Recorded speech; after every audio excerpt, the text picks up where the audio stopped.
दोस्तों, आप सभी को हमारे इनकम टैक्स ट्रेनिंग सेंटर में आप सभी का स्वागत है। मैं हूं परमेश्वर कुमार यादव। दोस्तों, माइक्रोसॉफ्ट एक्सेल के 10 ऐसे फीचर के बारे में बताऊंगा जो डाटा एंट्री ऑपरेटर में वर्क करने के लिए आपको बहुत ही काम आएगा। तो दोस्तों, वीडियो को लास्ट तक जरूर देखिए। वीडियो अच्छा लगे तो लाइक, शेयर और सब्सक्राइब जरूर कीजिए। जैसे यहाँ पर हमारे पास माइक्रोसॉफ्ट एक्सेल का डाटा ओपन है। इसमें आपके पास जो भी डाटा है उसको आप ओपन करके यूज कर सकते हैं। सबसे पहले मैं यहाँ पर बताऊंगा, कोई भी आपका जो सीट है डिफॉल्ट रूप से क्या रहता है, इस तरह से रहता है। सीट 1, सीट 2, सीट 3, इस तरह से। अब इसमें क्या है, सीट के नाम को आपको चेंज करना है। सबसे पहले तो यहाँ पर आपके पास 3 सीट है। इन तीनों सीट में किसी भी प्रकार से नाम नहीं लिखा हुआ है। हम चाहते हैं इस सीट में नाम लिखा हो। तो चलिए, तो 10 ऐसे फीचर के बारे में बताना चाहता हूं जो आपको बहुत ही इजी तरीके से समझ में आ जाएगा और बहुत ही यूजफुल फीचर है। सबसे पहले कोई भी सीट आपको ओपन कर लेना है। ओपन करने के बाद आपको किसी भी सीट पे आपको राइट क्लिक करना है। राइट क्लिक करने के बाद यहाँ पर इस तरह से बहुत सारे ऑप्शन दिखाई देता है। तो सबसे पहला है आपका इंसर्ट। सबसे पहला नंबर इंसर्ट। इंसर्ट में जैसे अगर आप टिक लगाते हैं तो आपके पास एक ब्लैंक नया सीट क्या हो जाएगा, इंसर्ट हो जाएगा। लेकिन ब्लैंक सीट तो इंसर्ट होगा, लेकिन आपको ध्यान में रखना है कि कहां पास आपको ब्लैंक सीट लेना है। जैसे अगर आप मैं राइट क्लिक किया हूं तो बैंक डिटेल्स के आगे में ही क्या होगा, एक ब्लैंक सीट आएगा। अगर आप चाहते हो कि सबसे लास्ट में आना चाहिए तो आपको सबसे लास्ट सीट के लास्ट में आपको राइट क्लिक करना है। राइट क्लिक करने के बाद आपको क्या करना है, इंसर्ट करना है। जैसे हम इंसर्ट करते हैं हमारे पास इस तरह से ऑप्शन दिखाई देता है। आपको किस टाइप से आपको सीट चाहिए, हमें वर्क शीट चाहिए, सिंपल। तो यहाँ पास वर्क शीट में क्या लगा रहना चाहिए, टिक लगा रहना चाहिए। उसके बाद ओके करना है। जैसे हम ओके कर देंगे हमारे पास एक नया सीट क्या हो जाएगा, यहाँ पास इंसर्ट होके आ जाएगा। तो सबसे पहला हो गया इंसर्ट। दूसरा है राइट क्लिक किए। राइट क्लिक करने के बाद यहाँ पास है डिलीट। अगर आप किसी सीट को नहीं रखना चाहते हैं या उस सीट को हमें डिलीट करना है, हमें उस सीट को नहीं रखना चाहते हैं, वो सीट हमारा काम का नहीं है, तो उस सीट को आप क्या कर सकते हैं, यहाँ से डिलीट पे टिक लगा के डिलीट कर सकते हैं।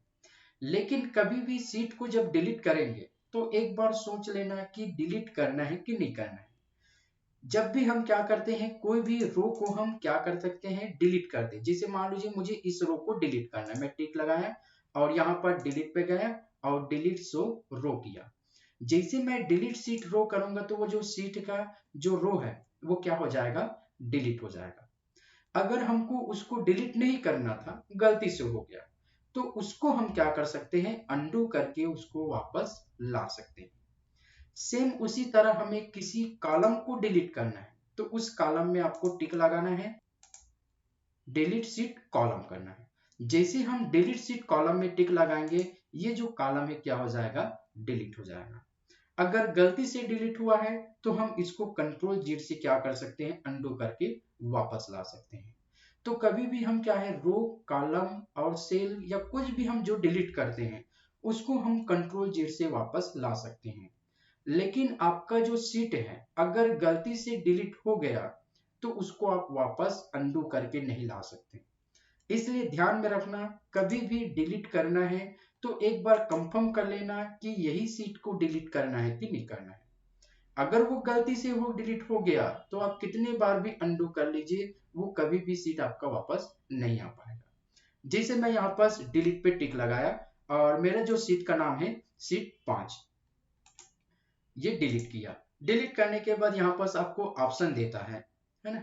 तो यहाँ पर देख लीजिए, टू परमानेंटली डिलीट, मतलब इसमें जो भी डाटा टाइप हुआ रहेगा वो सभी क्या होगा, सीट के साथ में एक ही बार में परमानेंटली डिलीट हो जाएगा, जिसे हम अनडू करके वापस नहीं ला सकते। फिर नेक्स्ट देखने के लिए राइट क्लिक। नेक्स्ट है आपका रीनेम। तो रीनेम पे जैसे मैं टिक लगाऊंगा तो जो हमारा जो चौथा नंबर का जो सीट है, जो सीट 4 लिखा हुआ है, इस सीट के नाम को हम क्या कर सकते हैं, बदल सकते हैं। जैसे मैं यहाँ पास रीनेम पे गया, रीनेम करने से ये क्या हो जाएगा, हाईलाइट हो जाएगा। अब यहाँ पर जिससे संबंधित आपका जो डाटा बना हुआ है उसी से संबंधित आपको क्या करना है, सीट का नाम देना है। जैसे यहाँ पर हमारा जो डाटा बना है बेसिक ऑफिस कोर्स में, तो यहाँ पर आप लिख दीजिए बेसिक कोर्स। इससे हम इस डाटा को बिना टिक लगाए हम जान जाएंगे कि कौन से सीट में क्या बना है। जैसे यहाँ पर bank detail, table, date of birth, calculation, attendance, हम इस सीट को बिना ओपन किए जान जाएंगे कि किस सीट में क्या बना है। तो इस तरह से सीट के नाम को क्या कर सकते हैं, चेंज कर सकते हैं। नेक्स्ट, अब फिर से हम सीट पे क्या किए, राइट क्लिक किए। राइट क्लिक करने के बाद है मूव और कॉपी। मूव और कॉपी का मतलब मूव यानी कि कट, एक जगह से हटा के दूसरे जगह ले जाना, और कॉपी का मतलब होता है प्रतिलिपि बनाना, जहां पास चाहे वहां पास उसकी प्रतिलिपि बना के रख सकते हैं। जैसे मान लो यहाँ पास मेरा जो बैंक डिटेल वाला जो बना हुआ है सीट, मैं चाहता हूं इस सीट को यहां से हटा के मैं फर्स्ट में रखूं, तो इसमें मैं राइट क्लिक करूंगा। राइट क्लिक करने के बाद यहाँ से टिक लगाऊंगा मूव और कॉपी पे, तो ये टिक लगाए। टिक लगाने के बाद इस तरह से आपको इसको ऊपर में आना है और यहाँ पर देख लीजिए सीट 1 है, तो सीट 1 के पास ये जाएगा। उसके बाद ओके कर देना है। ओके करते ही क्या हो जाएगा, यहाँ से ये डाटा हट जाएगा, यहाँ से ये जो सीट है हट जाएगा, और हट के क्या हो जाएगा, फर्स्ट सीट के पास चला जाएगा। और देख लीजिए ये फर्स्ट सीट पे आ गया।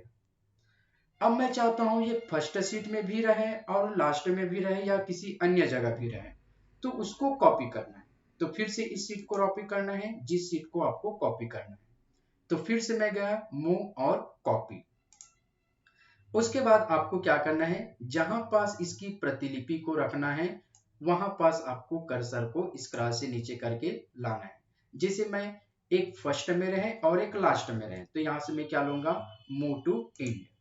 अगर मैं यहाँ पास अटेंडेंस में टिक लगाऊंगा, तो यहाँ पास का जो डाटा है वो कॉपी होके एक जो है अटेंडेंस सीट के पास और चला जाएगा। जिसे चेक करना है, तो जैसे मैं अटेंडेंस सीट को टिक लगाया, और यहाँ पास ध्यान में रखना क्रिएट अ कॉपी में टिक लगा रहना चाहिए, तभी वो कॉपी होगा, नहीं तो एक जगह से हट के दूसरे जगह चला जाएगा। फिर ओके किया। अब ओके करते ही देख लीजिए यहाँ पास बैंक डिटेल्स 2 यानी कि प्रतिलिपि बन गया, कॉपी हो गया। 5वां नंबर है, फिर से मैं राइट क्लिक किया। राइट क्लिक करने के बाद है प्रोटेक्ट सीट।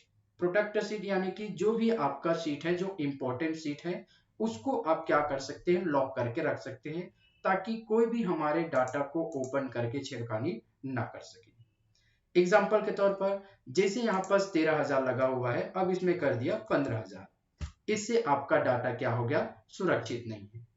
हम चाहते हैं कोई चेंज ही ना कर सके, सिर्फ आप इस डाटा को देख सके।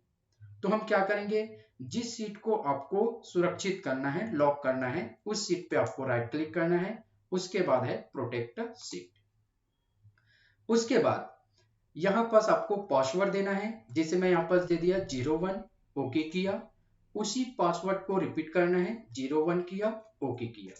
इतना करते ही क्या हो जाएगा, बहुत सारे जो ऑप्शन है यहाँ पास काम करना बंद कर देगा, हाइड हो जाएगा। अब जिसे यहाँ पास हम चेंज करना चाहे तो वो चेंज नहीं होगा, जिससे आपका डाटा पूरी तरीके से क्या हो गया, सुरक्षित। कुछ कुछ ऑप्शन दिखाई देता है जैसे यहाँ पर साइज, लेकिन ये काम नहीं करता है।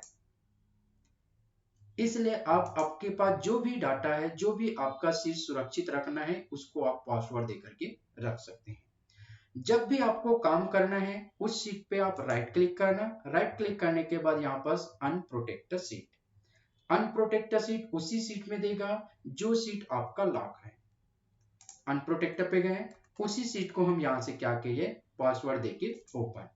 ओपन करने के बाद जब यहाँ हम चेंज कर देंगे तो वो चेंज हो जाएगा। तो जब जब आपको बदलाव करना है, अनप्रोटेक्ट कर दीजिए, और जब जब आपको बदलाव ना हो, उसको लॉक कर सकते हैं। 6वां नंबर है, फिर से मैं राइट क्लिक किया, टेब कलर। तो जिस तरह से यहाँ पर जो सीट का जो नाम है, उसके अंदर जो फिल कलर होता है वही होता है टेब कलर। तो यहाँ पर देख लीजिए हमारे पास बहुत सारे टेब कलर हर सीट में दे दिए हैं। जैसे यहाँ पर सीट 2, सीट 3 और बेसिक कोर्स में कलर नहीं है, तो मैं इस पर राइट क्लिक करूंगा, टेप कलर पे जाऊंगा, और यहाँ पर जो भी आपको कलर चाहिए उस कलर को आप टिक लगा दीजिए। मैं खाली जगह पे टिक लगाए या नेक्स्ट सीट पे, तो उसमें कलर इस तरह से फिल हो जाएगा। तो ये होता है टेप कलर। फिर से मैं राइट क्लिक किया। राइट क्लिक करने के बाद अब नेक्स्ट है आपका 7वां नंबर, हाइड। अगर आप किसी सीट को छिपा के रखना है ताकि वो दिखाई ना दे तो आप यहाँ से हाइड कर सकते हैं। तो जैसे मैं हाइड करूंगा तो यहाँ पास मैं दूसरा सीट पे राइट क्लिक किया हूँ तो ये दूसरा नंबर का जो सीट है वो क्या हो जाएगा, हाइड हो जाएगा, यानी कि छिप जाएगा। जब जब हम एक्सेल का जो फाइल है ओपन करेंगे तो इसमें सभी सीट दिखेगा और जो हाइड है वो क्या हो जाएगा, नहीं दिखेगा। अब कैसे पता चलेगा कि कौन सा सीट हाइड है कौन सा सीट हाइड नहीं है? तो जो दिख रहा है इसका मतलब वो हाइड नहीं हुआ है। जैसे मान लीजिए बैंक डिटेल 2 में फिर राइट क्लिक किया, हाइड, इसका मतलब ये भी क्या हो गया है, हाइड हो गया है, छिप गया है। कौन कौन सी सीट हाइड है उसको देखना है तो किसी भी सीट में आपको राइट क्लिक करना है और यहाँ पर अनहाइड पे आपको जाना है। जैसे ही हम अनहाइड पे जाएंगे तो यहाँ पर जितना भी आपका सीट हाइड हो जाएगा, छिपा हुआ रहेगा, वो उस सीट का यहाँ पर लिस्ट दिखेगा। उसके बाद जिस सीट को आपको दिखाना है उस सीट पे आप टिक लगा दीजिए और ओके कर दीजिए। जैसे ही हम ओके कर देंगे जिस स्थान से वो हाइड हुआ है उसी स्थान पे जाके क्या हो जाएगा, फिर से वो शो हो जाएगा। तो ये है आपका 8वां नंबर। 9वां नंबर है, जैसे यहाँ पास आपका सभी सीट दिख रहा है, जब भी हम डाटा ओपन करें, अपना माइक्रोसॉफ्ट एक्सेल का फाइल ओपन करें, ये सीट एक भी दिखाई ना दे, ऐसे लगे जैसे स्क्रॉल बार बस है, तो यहाँ पास से आप इसको लेफ्ट बटन दबाते पकड़ के पूरा फर्स्ट तक क्या कर दीजिए, खींच दीजिए। इससे होगा क्या, जब जब हम डाटा को ओपन करेंगे अपने फाइल को, तब तक सिर्फ यही बस दिखेगा जो हम टिक लगा के रखे हैं, बाकी दिखाई नहीं देगा। आप इसमें स्क्रॉल को कितने बार भी आप ऊपर नीचे लेफ्ट राइट कर लीजिए, वो दिखाई देगा ही नहीं। और जब भी आपको देखना है फर्स्ट पे जाना और 2 बार इस तरह से एरो का निशान दिखेगा लेफ्ट तरफ और राइट तरफ का, तो लेफ्ट बटन दबा के इस तरह से आप स्क्रॉल बार की साइज को छोटे कर देंगे तो जितना भी आपका जो सीट है वो शो हो जाएगा। 10वां नंबर, 10वां नंबर है, जितना भी आपका जो डाटा बना हुआ है, कभी वो 3 पेज में, 2 पेज में, 5 पेज में आ रहा है और आप चाहते हैं उसको एक ही पेज में लाना, तो यहां से आप क्या कर सकते हैं, यहाँ पर ऑटोमेटिक में जाके क्या कर सकते हैं, 1 पेज कर सकते हैं। इससे होगा क्या, जितना भी पेज में आने वाला था 2 पेज 3 पेज में, उसको एक पेज में आना ही पड़ेगा। जैसे मैं यहाँ पर 1 पेज किया, 1 पेज करने के बाद जैसे आप इसका प्रिंट का प्रीव्यू देखेंगे तो इस तरह से वो एक पेज में क्या हो जाएगा, शो हो जाएगा। तो इस 10 फीचर के बारे में आपको प्रॉपर तरीके से समझ में आ गया दोस्तों। तो दोस्तों वीडियो अच्छा लगा हो तो लाइक शेयर और सब्सक्राइब जरूर कीजिए।